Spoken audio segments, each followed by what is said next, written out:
ایک کرزیاں نے مار دیتا بڑے بڑے مل مالک ایم ٹیکس والے افتخار صاحب بھی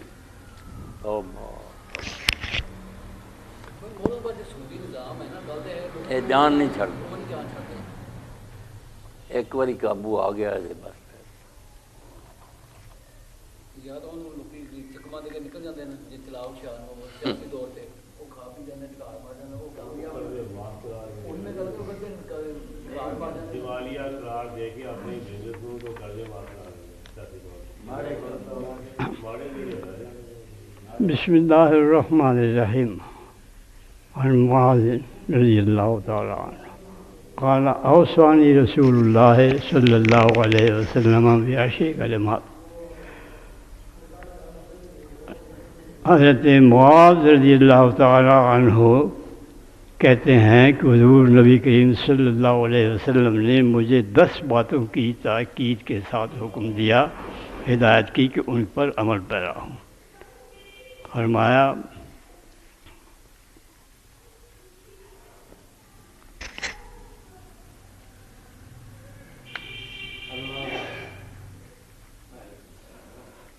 لا تشرک باللہ شیئا وإن قتلت وحرقت، اللہ کے ساتھ کسی کو شریک نہ کرو، چاہے تمہیں اس سلسلے میں اللہ کے ساتھ کسی کے شرک نہ کرنے میں شریک نہ کرنے میں اللہ تعالیٰ کے ساتھ اگر اس کے لیے تمہیں یہ سزا دی جائے کہ تمہیں قتل کر دیا جائے یا تمہیں جلا دیا جائے، اس کے باوجود بھی قتل کی دھمکی کے باوجود اور جلائے جانے کی سزا کے سامنے اگر رکھ دی جائے اور پھر تمہیں کہا جائے کہ اگر شرک نہیں کرو گے تو تمہیں قتل کر دیا جائے گا یا تمہیں جلا دیا جائے گا، تو پھر بھی تم شرک نہ کرو، یعنی یہ اتنا بڑا گناہ ہے کہ اس سے آدمی زندگی سے دستبردار ہو جائے تو وہ بھی اس سے دستبردار ہونا چاہیے، لیکن اللہ کے ساتھ کسی کو شریک نہیں کرنا چاہیے، کیونکہ سارا فساد اسی لیے پیدا ہوتا ہے ساری دنیا میں کہ وہ اللہ کے ساتھ دوسروں کو شریک کرتے ہیں۔ اللہ ایک ہے اور وہی جانتا ہے کہ انسان کے لیے کیا چیز جو ہے اس کے فائدے کے لیے ہے اور کیا چیز جو ہے اس کو نقصان دینے کے لیے ہے اور اسے کیا کرنا چاہیے اور کیا نہیں کرنا چاہیے۔ یہ ساری چیزیں جو ہیں یہ دراصل خود انسان کی اپنی بھلائی کے لیے ہیں، جو نہ کوئی دیوتا دوسری یہ چیزیں مہیا کر سکتا ہے، نہ کوئی دوسرا انسان، نہ دوسری کوئی سوسائٹی، یہ کہ اللہ کے بندوں کے لیے صحیح راستہ کیا ہے۔ تو فرمایا کہ اگر کوئی تمہیں اس پہ مجبور کرے کہ تم شرک کرو ورنہ تمہارے قتل کر دیا جائے گا یا تمہیں جلا دیا جائے گا، تو تم جلنا اور قتل ہو جانا منظور کر لو، لیکن اللہ کے ساتھ کسی کو شریک نہ کرو۔ یہ ایک بڑی بنیادی اور سب سے اولین بات ہے۔ وَلَا تُعَقَّنَّ وَالِدَيْكَ وَإِنْ أَمَرَاكَ أَنْ تَخْرُجَ مِنْ أَهْلِكَ وَمَالِكَ۔ دوسری چیز آپ نے یہ فرمائی حضرت معاذ رضی اللہ تعالیٰ عنہ سے کہ اپنے والدین کی نافرمانی مت کرو، چاہے وہ تمہیں حکم دے کہ تم اپنے عہد سے اور اپنے مال سے دستبردار ہو جاؤ اور چھوڑ جاؤ۔ یعنی والدین کا اتنا حق ہے کہ وہ انسان کو یہ سمجھنا چاہیے کہ جو کچھ بھی میرا ہے وہ ان کا ہے، وہ اگر مجھے کہیں کہ اپنے خاندان بیوی بچوں کو بیوی کو چھوڑ دینا چاہیے، اور اگر وہ کہیں کہ تم اپنے مال جو ہے وہ یہ اس کو چھوڑ دو تو وہ بھی چھوڑ دینا چاہیے۔ مطلب یہ ہے کہ اللہ تعالیٰ نے یہ جو خاندان کا نظام بنایا ہے اور اللہ تعالیٰ نے جگہ جگہ پر قرآن مجید میں بھی اور نبی کریم صلی اللہ علیہ وسلم نے اپنی احادیث میں بھی اس کی تاکید کی ہے، یہ ایک بنیاد ہے جس پر اسلام کا معاشرتی ڈھانچہ کھڑا ہوا ہے، کیونکہ اس کے ساتھ ایک ایسی محبت کا ماحول پیدا ہوتا ہے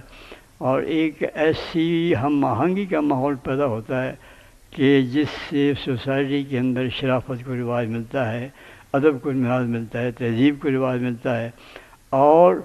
اس چیز کا رواج ملتا ہے کہ چھوٹے بڑوں کا احترام کریں، بڑے جو ہیں ان کے لیے بھی یہ حکم ہے کہ وہ ان کو اپنے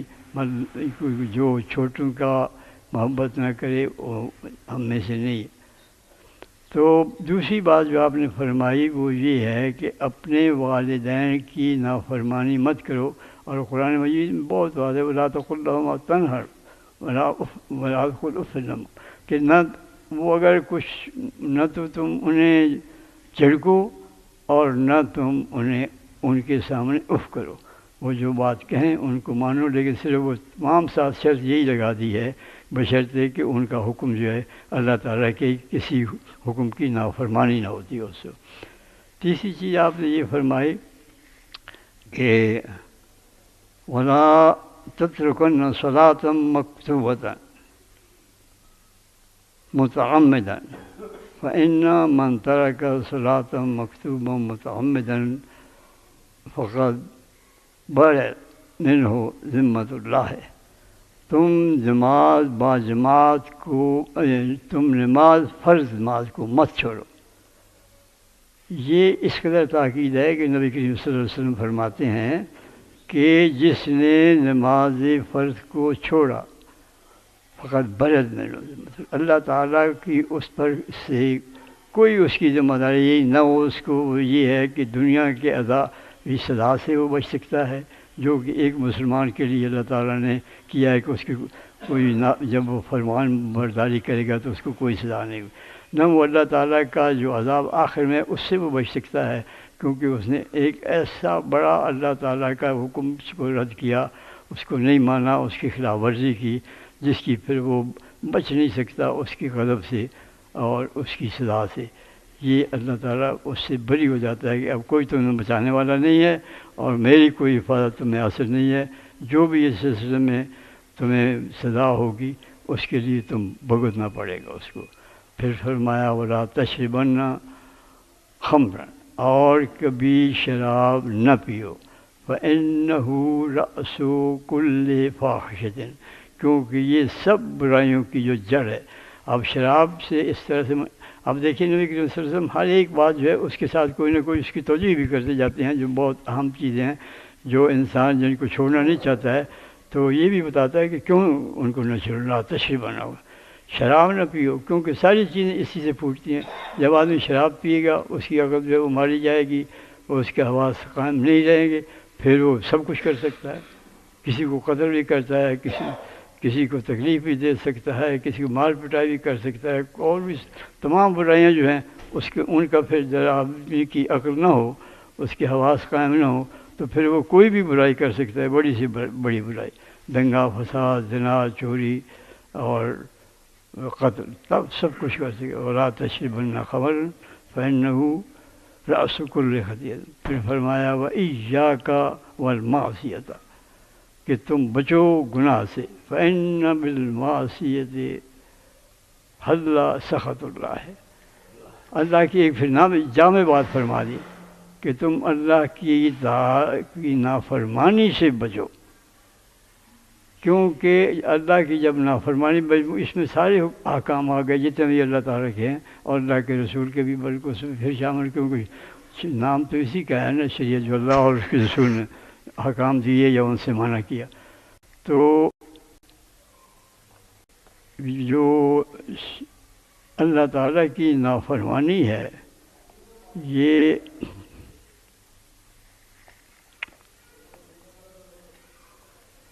اللہ تعالیٰ کے غضب کو دعوت دیتی ہے۔ اللہ تعالیٰ کی اطاعت کریں گے تو اللہ تعالیٰ کی رحمت ہوگی، اس کی طرف سے برکتیں ہمارے ملے گی، اس کی طرف سے ہمیں رحمتیں ملیں گی، اس کی طرف سے ہمیں انعام ملیں گے۔ لیکن جب ہم اس کی نافرمانی کریں گے، چاہے وہ نافرمانی کسی چوری کی صورت میں ہو، زنا کی صورت میں ہو، جھوٹ بولنے کی صورت میں ہو، اور کوئی ایسی والدین کی نافرمانی کرنے کی صورت میں ہو، سود کھانے کی صورت میں ہو، کسی صورت میں ہو، پھر اللہ تعالیٰ کا جو ہے پھر غضب کے مستحق ہو جاتا ہے آدمی، اور اس پر اللہ تعالیٰ کا نظر جو ہو جاتا ہے۔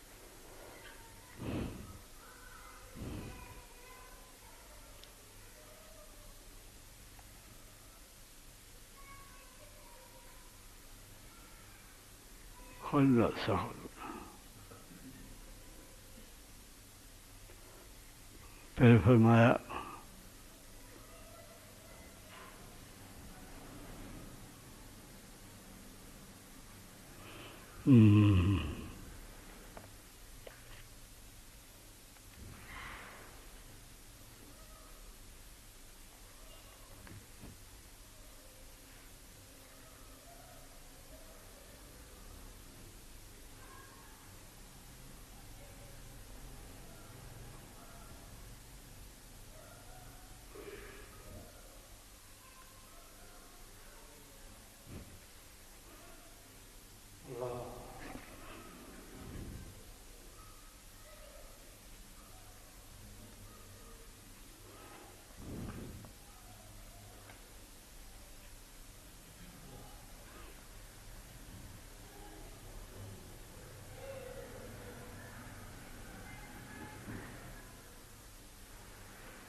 ہاں یہ سخت اللہ وَإِيَّاكَ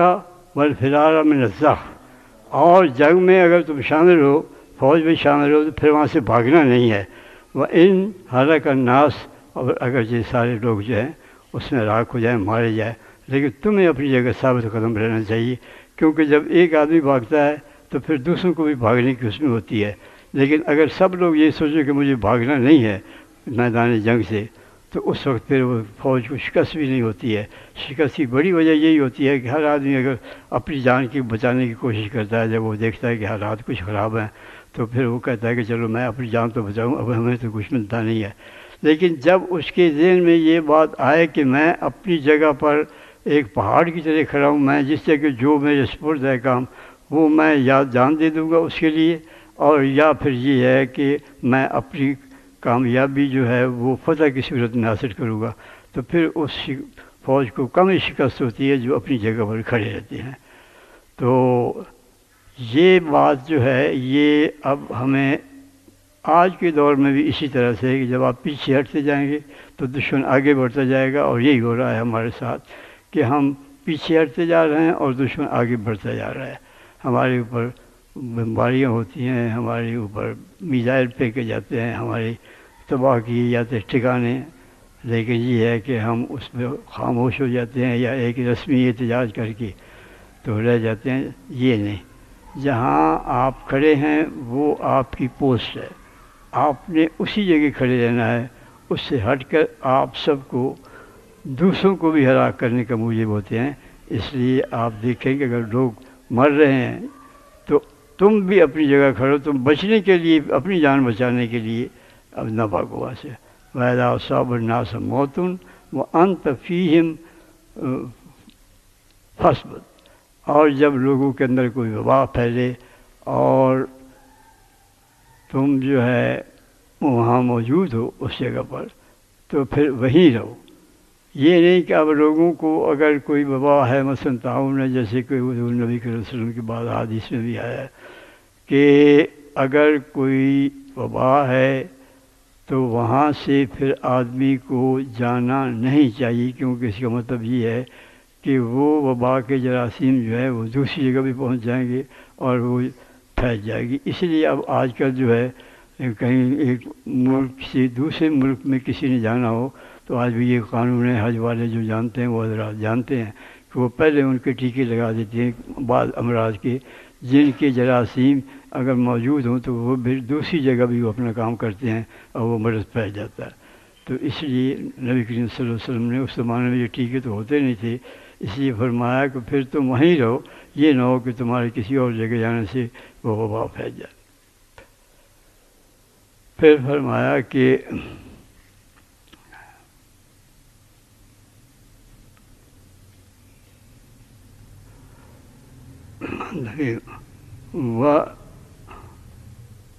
وَأَنفِقْ عَلَىٰ عِيَالِكَ مِن طَوْلِكَ، اور اپنے خاندان پر خرچ کرو، اپنے بال بچوں پر، بیوی بچوں پر خرچ کرو، اپنی طرف سے اپنی وسعت کے مطابق، جتنی دولت تمہارے پاس اس کے مطابق تم خرچ کرو۔ یعنی ایسے نہ کرو کہ اب تمہارے اپنے ذرائع تو ہیں نہیں، لیکن تم قرض لے کر ان کو اپنا بیڑا بھی غرق کرو اور ان کو بھی کوئی اچھی تعلیم یا اچھی پرورش نہ کر سکو، اور اپنے اندر ایسا بوجھ ڈالو کہ اگر تمہارا انتقال ہو جائے تو تمہارا بوجھ اتارنے کے لیے کوئی پیچھے موجود نہ ہو۔ من طولے کہ جتنی تمہاری رزق میں وسعت ہے، جتنی تمہاری دولت ہے، جو کچھ تمہیں اللہ تعالیٰ نے فراخی دی ہے، جتنا کچھ بھی مال دیا ہے، تم اس میں سے اپنے بچوں کی پرورش کرو، ان کی تعلیم کا انتظام کرو، اور جو بھی ان کے اخراجات ہیں، جو ان کی ضروریات ہیں، اس میں سے پورا کرو۔ وَلَا تَرْفَعْ عَنْهُمْ عَصَاكَ ادبا، وَأَخِفْهُمْ فِي اللَّهِ، اور ان سے اپنا عصا نہ اٹھاؤ ان کی تعریف کے لیے، ان کو ادب سکھانے کے لیے، ان کو شائستہ بنانے کے لیے اور ان کو مؤدب بنانے کے لیے۔ مطلب یہ ہے کہ بچوں سے پیار اپنی جگہ بالکل ضروری ہے، یہ قدرتی بات ہے، کون آدمی جو ہے وہ اپنے بچوں سے پیار نہیں کرتا، لیکن یہ نہیں کہ اگر وہ کوئی غلط کام کر رہے ہیں تو ان کی تعریف نہ کرو، اس پیار کی وجہ سے ان کی جو ہے مستقبل، تم تو اس وقت پیار کی وجہ سے ان کے ساتھ یہ کہ ان کو تعریف نہیں کر رہے ہو، لیکن جب کل وہ بڑے ہوں گے اور وہ سب برائیاں ان کے اندر موجود ہوں گی جن سے تم نے انہیں نہیں روکا تھا، تو پھر وہ اچھے انسان اور سب معاشرے کے اچھے فرد کی حیثیت سے سامنے نہیں آئیں گے، اور اس کا گناہ جو ہے تمہارے بھی اوپر بھی ہوگا کہ تم نے انہیں ادب نہیں سکھایا، تم نے انہیں تعریف نہیں کی، تم نے انہیں جو برائی کرتے تھے یا غلط راستے پر چل رہے تھے تم نے انہیں سزا نہیں دی۔ واخفہم فی اللہ، اور اللہ تعالیٰ کے بارے میں اس کا خوف ان کے دل میں پیدا کرو کہ تمہاری جو کچھ بھی تم کر رہے ہو وہ اللہ دیکھ رہا ہے، اس لیے کوئی ایسی بات نہ کرو جس سے کہ اللہ تعالیٰ ناراض ہو، اللہ تعالیٰ کو خوشنودی حاصل کرنے کی کوشش کرو۔ اللہ تعالیٰ ہمیں توفیق دے کہ ہم ان ساری باتوں پر جن کا حکم ہے ان کو کریں، جن سے آپ نے روکا ہے ان سے رکیں۔ وآخر دعوانا الحمدللہ آمین۔ یہ روایت امام احمد رضی اللہ تعالیٰ عنہ کی ہے۔